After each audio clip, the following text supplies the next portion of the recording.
Hello everyone, good afternoon and welcome back to my another video. तो friends, कैसे हो आप लोग? आई होप कि आप सब अच्छे हैं, स्वस्थ हैं, मस्त और अपनी स्टडी में व्यस्त हैं फ्रेंड्स। तो अभी दोपहर के 3:30 बज रहे हैं और आज तबीयत मेरी थोड़ी सी डाउन है। ब्लॉग भी जाएगा, लेकिन उससे पहले ये वीडियो मैं स्पेशली सुपर टेट एस्पिरेंट के लिए बना रही हूँ। यानी कि पिछला ब्लॉग जो मैंने शेयर किया था उससे पहले मेरी एक वीडियो गई थी जो कि सुपर टेट एस्पिरेंट से रिलेटेड थी और धरना करने का जो तरीका था सुपर टेट एस्पिरेंट का, उस पर मैंने बात किया था। तो उस पर बहुत सारे लोगों के भर भर के कमेंट्स आए हैं कि आप एस्पिरेंट होते हुए एक एस्पिरेंट की तकलीफ कैसे नहीं समझ पा रहे हो। तो उसी टॉपिक से रिलेटेड इस वीडियो को मैं बना रही हूँ।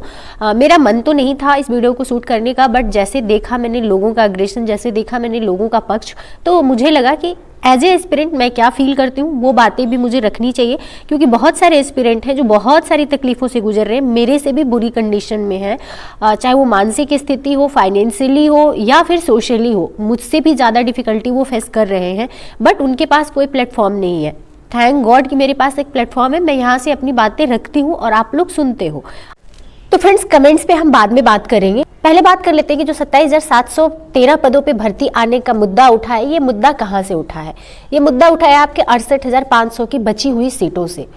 इसके लिए 5 साल नहीं, आपके 2018 से केस चल रहा है और आपका 2024 का एंड है ये।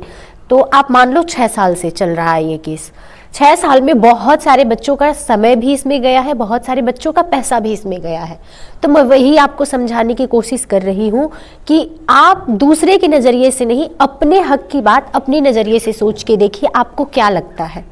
पहले भी मैंने आप लोगों के साथ शेयर किया है अपने ब्लॉग में कि ये जो मुद्दा है 30-33 वाला, ये निराधार मुद्दा है। क्योंकि सरकारें सार्वजनिक मंच से बहुत कुछ कहती हैं, सिर्फ भाजपा की मैं बात नहीं कर रही हूँ, कोई भी सरकारें हो, सार्वजनिक मंच पे जब जाती हैं, चुनाव का जब समय होता है तो बहुत कुछ कहती हैं, लेकिन उस पे वो कितना स्टैंड करती हैं ये सबको पता है। इस वजह से अपने देश का संविधान भी लिखित है और अपने यहाँ उसी चीज का वजूद है जो लिखित में आपको मिलता है। तो लिखित में आपको सरकार ने नहीं दिया था कि 30-33% फाइनल कट ऑफ रहेगा। लिखित में जो आया था, नोटिफिकेशन में जो आया था, वो 40-45 ही आया था। अब किस रीजन से अपने मुख्यमंत्री जी ने बोल दिया था जाके कि 30-33 कट ऑफ हम डाउन करके रखेंगे, लेकिन उसका कोई लिखित प्रमाण ना आपके पास है, ना हमारे पास है, ना किसी के पास भी नहीं है। और कोर्ट में जब भी केस जाता है तो कोर्ट हमेशा आपके सबूत देख के ही, आपके गवाह देख के ही फैसले सुनाता है। क्योंकि कोर्ट के पास इतना टाइम नहीं है कि वो आपकी तरह एक भर्ती के पीछे शुरू से लेके अब तक लगा रहे। उसके सामने जो आपके वकील साक्ष्य रखते हैं, उसी साक्ष्य के आधार पे वो फैसला सुनाते हैं। दूसरी चीज, हमेशा से ये देखा गया है कि सुप्रीम कोर्ट क्वालिटी एजुकेशन की हिमायती रहा है। कभी भी वो क्वालिटी एजुकेशन के साथ समझौता नहीं करता है, चाहे कोई नौकरी में हो, चाहे कोई नौकरी के लिए लड़ाई लड़ रहा हो। अगर यही होता कि आप नौकरी पाएंगे, आपकी नौकरी नहीं जा सकती, तो शिक्षा मित्रों को बाहर नहीं निकालना था। फिर अगर 30-33 पे आप एलिजिबल हो सकते थे तो शिक्षा मित्र वाले भी तो इतने साल पढ़ाए थे। कहते हैं ना कि जो काम आपको कुछ भी नहीं पता हो, आप 2 साल 4 साल ट्रेनिंग करो तो सीख जाते हो, करते करते सीख जाते हो। तो क्या वो प्राइमरी बच्चों को पढ़ाने के काबिल नहीं है? बिल्कुल है। फिर भी सुप्रीम कोर्ट ने माना कि नहीं, आप एलिजिबल नहीं हो, क्योंकि उनके पास कोई सर्टिफिकेट नहीं था। इस वजह से सुप्रीम कोर्ट ने उनको निकाल के बाहर फेंक दिया। अब बात करते हैं कि जो 68,500 बची सीटों पे 2 केस थे। पहला था 30-33, दूसरा था आपका ओबीसी का केस था जिसमें आरक्षण नहीं दिया गया। पहली ऐसी वैकेंसी थी जिसमें ओबीसी को आरक्षण नहीं दिया गया। अगर ओबीसी को आरक्षण दिया गया होता तो ओबी के लिए 40% कट ऑफ होता, लेकिन 40% कट ऑफ ना रख के जनरल की श्रेणी में रखा गया। जनरल और ओबीसी को बराबर कट ऑफ क्लियर करना था 45% का, जो कि ये मुद्दा था आपके राष्ट्रीय पिछड़ा वर्ग आयोग से। इसके लिए लेटर जारी हो चुका था कि नहीं, 5% का आरक्षण आप देंगे ओबीसी एस्पिरेंट को, लेकिन वो मुद्दा किसी ने नहीं उठाया। जबकि इस केस के जो पैरवीकार थे वो ओबीसी के कैंडिडेट ही थे, लेकिन उन्होंने इस केस को नहीं मुद्दा बनाया, क्योंकि उनको पता था अगर हम 40% को मुद्दा बनाते हैं तो हमें चंदा उतना नहीं मिलेगा। उस क्राइटेरिया में बहुत कम बच्चे आते हैं। पहली चीज तो केवल ओबीसी के बच्चे आएंगे। दूसरी चीज, जिनका 40% पे कट ऑफ क्लियर हो रहा होगा वही हमें पैसा देंगे ना, बाकी तो हमें पैसे देंगे नहीं। लेकिन 30-33 वाला मुद्दा जो था उसमें बहुत सारे बच्चों की भीड़ थी, उसमें शिक्षा मित्रों की भी भीड़ थी और शिक्षा मित्रों के पास अंतिम विकल्प था, वो पैसा देते ही देते। दूसरी चीज, वो 10,000 कमा रहे थे, उनके मन में एक होप था कि चलो हमसे हर महीने तो लिया नहीं जा रहा है, 1-2 महीने के गैप पे अगर ले भी लिया जा रहा है हमसे पैसा, 2000-3000 रुपए ले भी लिया जा रहा है, तो चलो ठीक है, हम ये सोच के दाव पे लगा देते हैं कि अगर हो गया तो बहुत कुछ अच्छा हो जाएगा। तो शिक्षा मित्रों के पास एक अंतिम विकल्प था, वो भी पैसा दे रहे थे। एक पोस्ट पे 2.5-3 लाख रुपए मिलते थे। ये बात किसी से नहीं छुपी है, जो केस लड़ रहे थे, जो केस की पैरवी कर रहे थे, उनके ही पोस्ट ये बात बताते हैं। हमारा किसी से कोई पर्सनल कांटेक्ट नहीं है, लेकिन वही लोग ये पोस्ट में, सार्वजनिक पोस्ट में ये ऐड करते थे कि आज सिर्फ 2 लाख रुपए इकट्ठा हुए हैं, हमें अपने वकील को 8 लाख रुपए देने हैं। तो क्या वो अपने घर से 6 लाख रुपए लगा के केस लड़ रहे थे? उनको भी पता था कि इस केस का कोई भविष्य नहीं है, लेकिन क्योंकि उनके पास अच्छी खासी इससे अर्निंग हो जाती थी और आप मूर्ख बने फिरते थे उनके पीछे पीछे, इस वजह से ये केस इतना लंबा चल गया। तो इसी वजह से हम कह रहे हैं कि आप एस्पिरेंट हो, आंख बंद करके पढ़ाई मत करो, आप हर क्रिया, हर प्रतिक्रिया पे नजर रखो कि क्या चल रहा है, कैसे चल रहा है। उसी से रिलेटेड मैंने वीडियोज बनाया था कि जो 27,713 पदों पे अगर सुप्रीम कोर्ट ने ऑर्डर दे दिया है कि आप इतने समय के अंदर इस भर्ती को पूरा करा लीजिए, तो फिर क्यों उसमें नई वैकेंसी को ऐड करने की बात चल रही है? नई वैकेंसी को आप ऐड कराओगे तो डिले होगी वैकेंसी, सिंपल सी बात है। और क्या 6 साल का इंतजार कम होता है? अब तो कम से कम आ जाने दो यार, 27,000 वैकेंसी आ जाती तो जितने बच्चे इतने साल से इंतजार कर रहे हैं उनमें से कम 27,000 का तो सिलेक्शन हो जाता। और जो मेंटली टॉर्चर से बच्चे गुजर रहे हैं वो मेंटली टॉर्चर से भी नहीं गुजरते। आपको पता है, आप बिहार जाते हो, 27-28,000 सीटों पे पेपर देने जाते हो बिहार में, आपको पता होता है कि हम जनरल में फाइट कर रहे हैं, वहाँ पे किसी कोई कैटेगरी नहीं मिलने वाली है, आप किसी कैटेगरी से हो तब भी, फिर भी आप जाते हो ना। तो अपने स्टेट का था यार 27,000 सीट, कोई अदर स्टेट का नहीं था। 27,000 की आ जाती वैकेंसी तो कम से कम ये रहता है कि आपकी पढ़ाई अच्छे से चलती, आप जो मेंटली फ्रस्ट्रेशन से गुजर रहे हो वो मेंटली टॉर्चर भी आप नहीं होते, आप पढ़ाई में मन लगा के पढ़ाई करते।